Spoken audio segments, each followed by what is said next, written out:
नमस्कार दोस्तों, आपका स्वागत है आपके अपने YouTube चैनल मैथ सर्किल पर। कैसे हो आप सभी दोस्तों? आशा करता हूँ अच्छे होंगे। आज हम स्टार्ट करेंगे यूनिट नंबर 5 अपवर्तक, अपवर्त्य, समापवर्त्य और अपवर्त्य के बारे में पढ़ेंगे आज हम। इससे पहले हमने बच्चों 4 लेक्चर कंप्लीट किए हैं, 4 यूनिट को हमने कंप्लीट किया है। जिस बच्चों ने अभी तक वो वीडियो नहीं देखी हो तो उनको वीडियो को देखें, उसके बाद ये वीडियो आप देखेंगे तो आपको और ज़्यादा समझ में आएगा। तो आज हम स्टार्ट करेंगे unit number 5 DElEd first semester के लिए मैथमेटिक्स की वीडियो सीरीज स्टार्ट किए हुए हमने बच्चों। तो आज स्टार्ट करेंगे हम यूनिट नंबर 5। सबसे पहले हमें पढ़ना है अपवर्तक क्या होता है। इंपॉर्टेंट टॉपिक है बच्चों ये अपवर्तक। उसके बाद में पढ़ेंगे हम अपवर्त्य क्या होता है, फिर समापवर्तक और समापवर्त्य। बच्चों हम अपवर्तक और समापवर्तक को एक साथ पढ़ेंगे क्योंकि ये दोनों एक दूसरे से इंटरकनेक्टेड है। तो सबसे पहले हम पढ़ते हैं अपवर्तक क्या होता है। अपवर्तक का दूसरा नाम क्या होता है बच्चों? विभाजक। अपवर्तक होता क्या है? वह संख्या जिन संख्याओं से पूरी पूरी कट जाए तो उन संख्याओं को उस संख्या का विभाजक बोलते हैं या अपवर्तक कहते हैं। एग्जाम्पल के थ्रू मैं आपको समझाने की कोशिश करूंगा बच्चों।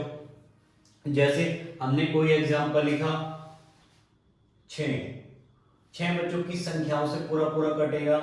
6 को हम 1 से पूरा पूरा काट सकते हैं, 2 से पूरा पूरा काट सकते हैं, 3 से पूरा पूरा काट सकते हैं और 6 को 6 से पूरा पूरा काट सकते हैं।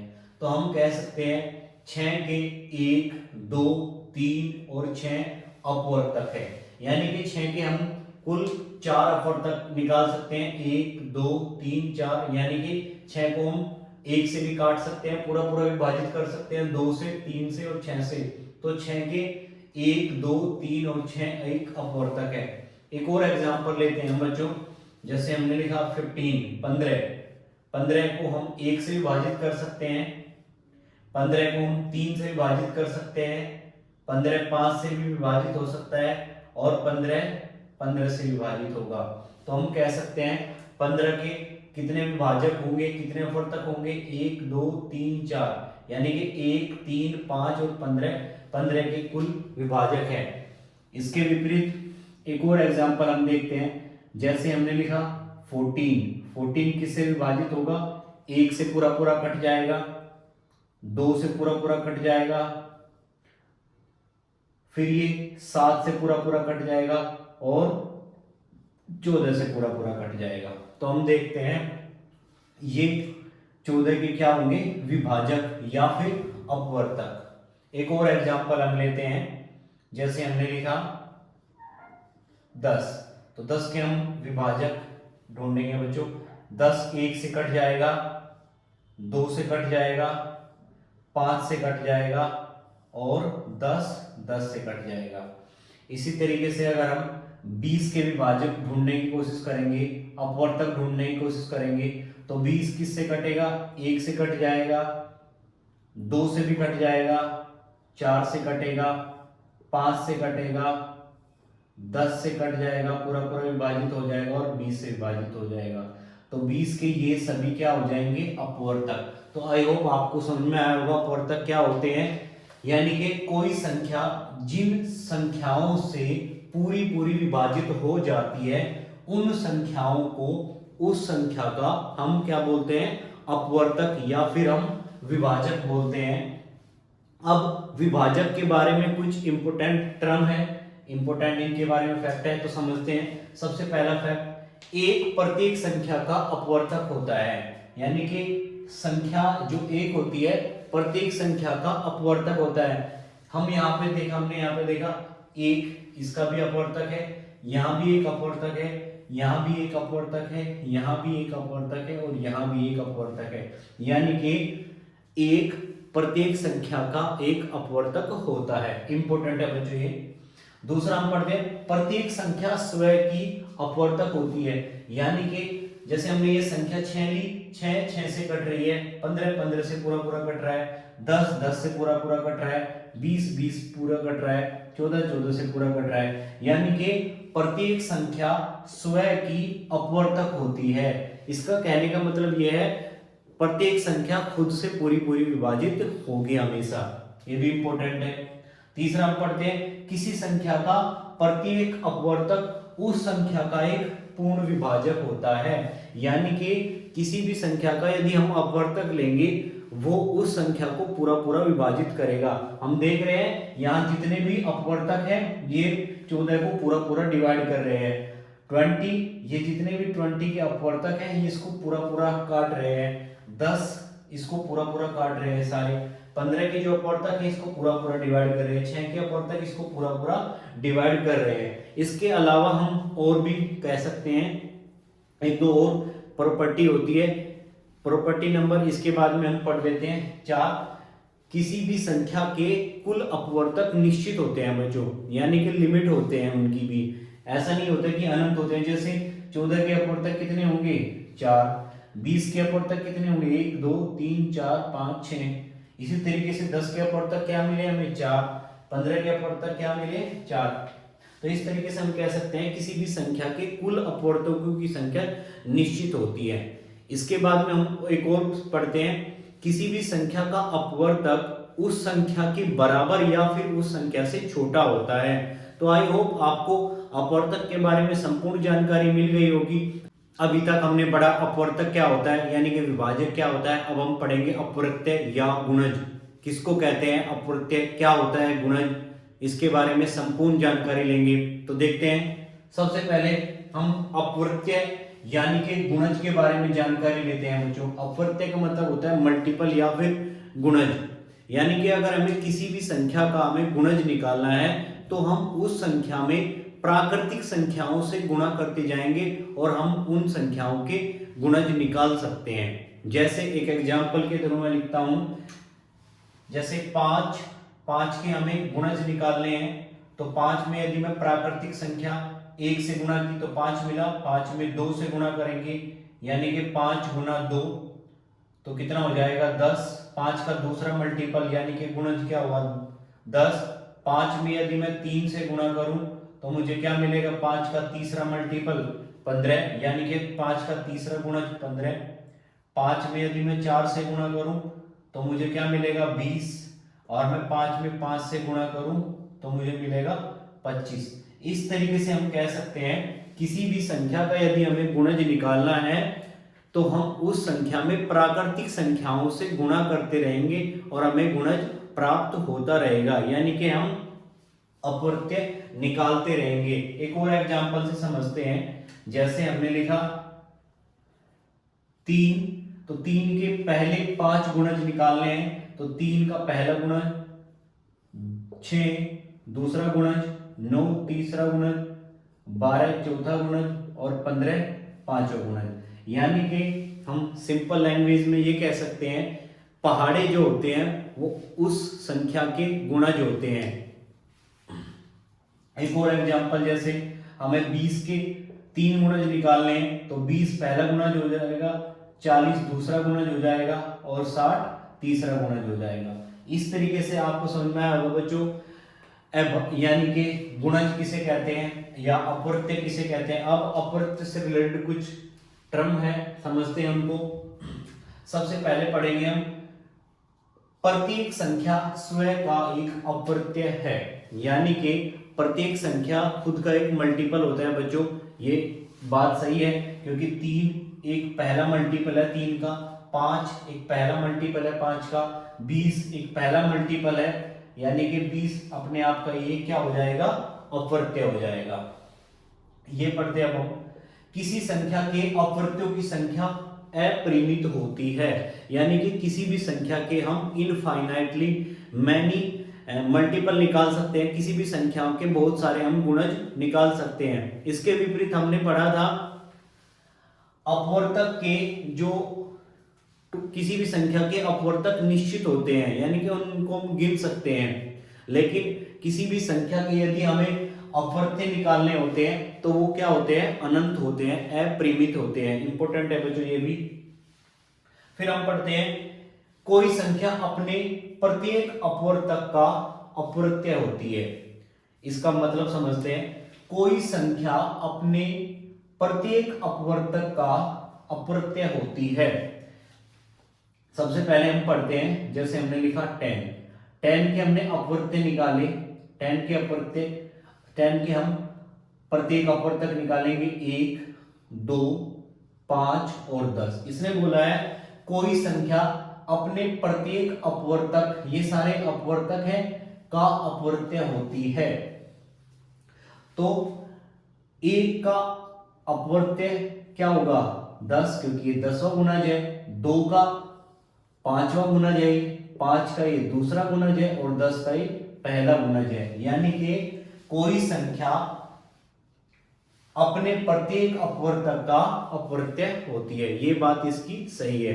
और चौथी बात, किसी भी संख्या का यदि हमें गुणज निकालना है या अपवर्त्य निकालना है तो उस संख्या में हम प्राकृतिक संख्याओं से गुणा करते जाते हैं।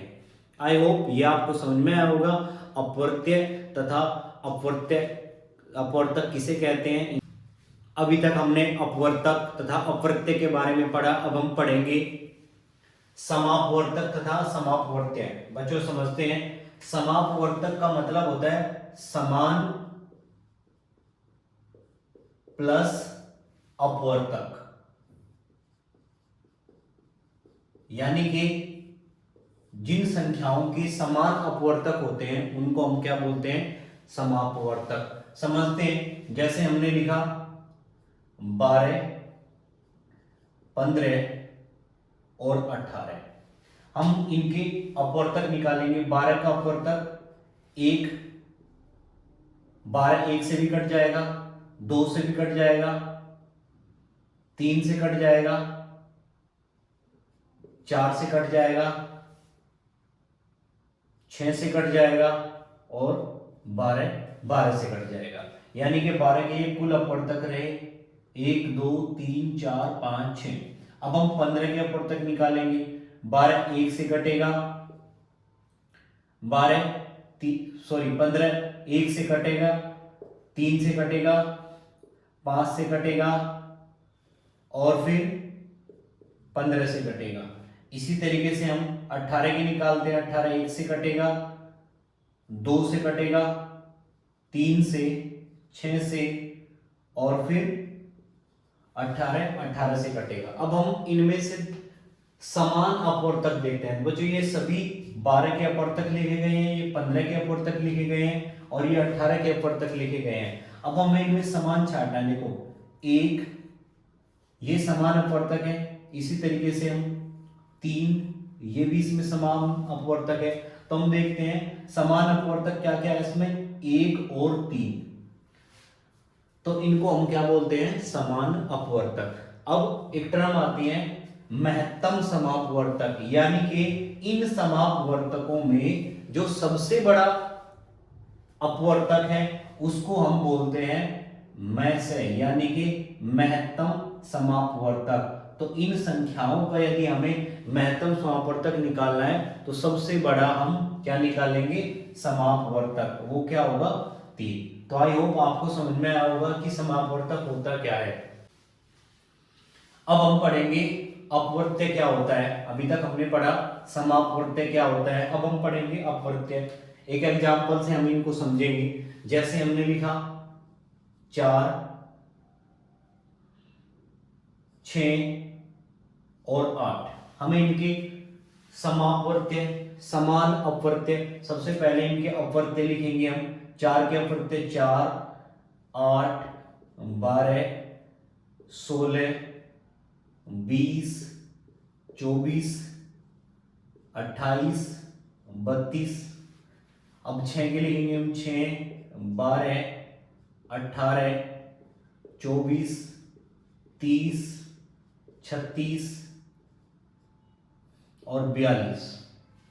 8 के लिखेंगे फिर 8, 16, 24, 32, 40, 48। अब हम देखेंगे समान अपवर्त्य कौन कौन से हैं, यानी कि इनमें से समान अपवर्त्य छांटने हैं। यहां से हम देखते हैं, सबसे पहले हमें एक टर्म मिलेगा समान अपवर्त्य। यहां से हम देखेंगे 24, हमारे पास एक समान अपवर्त्य है। यहां से इसके बाद में हम समान अपवृत्त की बात करते हैं तो एक और लिख लेते हैं, ये 48 हो जाएगा। और इसी तरीके से कहीं पे हमें क्या मिलेगा, 36, 40, 44 और 48। तो एक और समान अपवृत्त क्या मिला हमें बच्चों, 48। यानी कि 4, 6 और 8 के जो समान अपवर्त्य हैं कौन क्या क्या है, 24, 48। इसी तरीके से अगला क्या हो जाएगा, 72। तो हम ये कह सकते हैं कि 4, 6, 8 के जो समान अपवर्त्य हैं वो क्या क्या है, समान अपवर्त्य को हम क्या बोलते हैं, समापवर्त्य। यानी कि 24, 48 और 72 इसकी क्या हो जाएंगे, समापवर्त्य। अब जो सबसे छोटा समापवर्त्य क्या कहलाता है, लघुत्तम समापवर्त्य, यानी कि LCM, लासा जिसको हम बोलते हैं, क्या होता है, सबसे छोटा समापवर्त्य। और इसमें क्या मिला है हमें, 24। तो यही इसका क्या हो जाएगा, LCM। तो आई होप आपको अपवर्त्य, विभाजक, अपवर्त्य यानी कि गुणज, समापवर्तक तथा अपवर्त्य के बीच में डिफरेंस समझ में आया होगा, क्या होता है समापवर्त्य, अपवर्त्य और अपवर्तक, इनके बीच में अंतर समझ में आया होगा। अब हम पढ़ते हैं एक इंपोर्टेंट टर्म, यानी कि संपूर्ण संख्याएं। तो संपूर्ण संख्याएं क्या होती है समझते हैं इसको एक बार, इंपोर्टेंट है बच्चों, ये एग्जाम में आने की संभावना है। संपूर्ण संख्याएं, संपूर्ण संख्याएं, परफेक्ट नंबर, परफेक्ट नंबर, इसको समझते हैं। सबसे पहले परफेक्ट नंबर क्या होती है समझते हैं। परफेक्ट नंबर, यदि किसी संख्या के हमने कुल अपवर्तक निकाले और सबसे बड़े अपवर्तक, यानी कि सबसे बड़ा अपवर्तक क्या होता है, वही संख्या होती है, उस संख्या को हटाने के बाद जो अपवर्तक बचे उन संख्याओं का योग यदि उस संख्या के बराबर आ जाता है तो वो संख्या एक संपूर्ण संख्या कहलाती है। एक एग्जांपल से समझाने की कोशिश करूंगा बच्चों में। जैसे हमने लिखा 6 के हमने अपवर्तक निकाले, 6 1 से कट जाएगा, 6 2 से भी कटेगा, 3 से भी कटेगा, 6 से। तो मैंने क्या बोला था, किसी भी संख्या के सबसे बड़ा अपवर्तक यानी कि 6 को हम हटा देंगे, इसके अलावा जो अपवर्तक बचे 1 2 और 3, इन सभी का हम क्या करेंगे, योग करेंगे। तो 1 2 और 3 इनका योग किया हमने, 1 2 3 और 3 6, यानी कि इनका योग उसी संख्या के बराबर आ गया है।